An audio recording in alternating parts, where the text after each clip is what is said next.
in Cuba, days of dissent.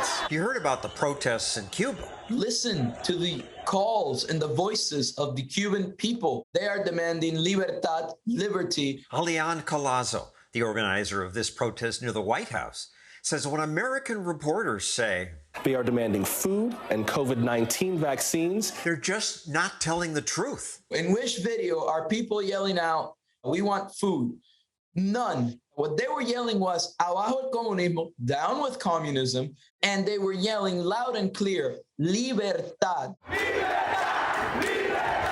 Yet politicians in America say they are protesting the lack of materials during the pandemic, particularly the lack of medical supplies. What is the problem? She speaks Spanish. Can she not listen to what the Cuban people are saying? Libertad means freedom. Libertad. You want food, but you don't have liberty. You don't have food. They don't have supplies because of our embargo. The U.S. embargo is absurdly cruel. Do research on what the embargo truly is. Medicine, food, and all of that can be traded. That's true. There's no embargo on food and medicine. Ocasio-Cortez is right to call the embargo absurd and cruel, but important supplies get through, and most every country around the world still trades with Cuba.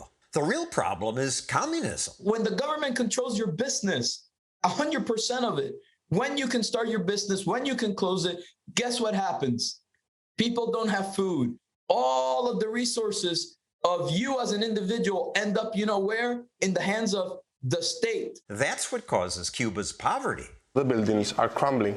You don't see any future. Everything is stagnated. Oddly, what helped inspire these most recent big protests was this rap song. Doctrine refers to the propaganda Cubans hear every day. It's this constant cycle of propaganda.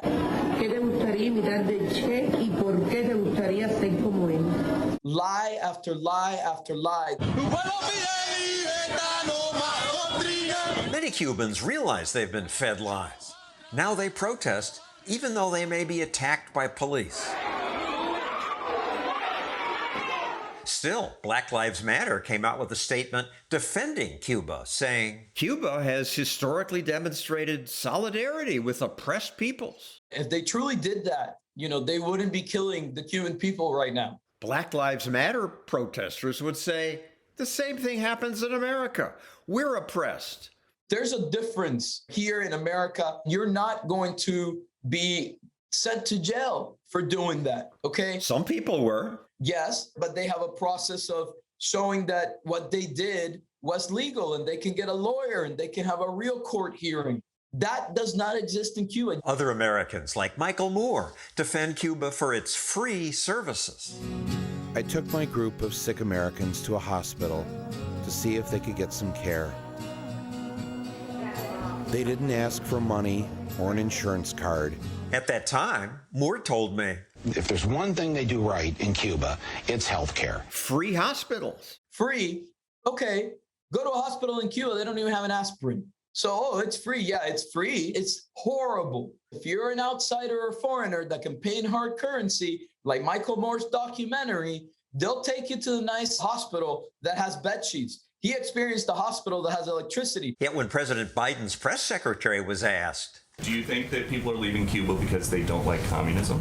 She wouldn't condemn communism by name. They are opposed to the oppression, to the mismanagement of the government. Communism is a failed system. At least the president did. Universally failed system. And I don't see socialism as a very useful substitute. Collazo wishes he'd do more. Satellite internet is the key. The recent protests happened because of social media. That's why this happened spontaneous. That's why the regime didn't even know about it until it was happening. They were surprised by the enormous amount of individuals that went out at the same time. The government felt threatened by that, so Cuba shut down the only internet provider on the island. To cut off communication from the outside world so people don't see the brutality. Any further protests will be hidden from the rest of the world. The Cuban people are not asking for military intervention. Let's get the president of the United States to deliver internet. The U.S. could do that, beam internet into Cuba, which would allow Cubans to once again be heard by the world. This is historic. In Cuba, we have never seen this.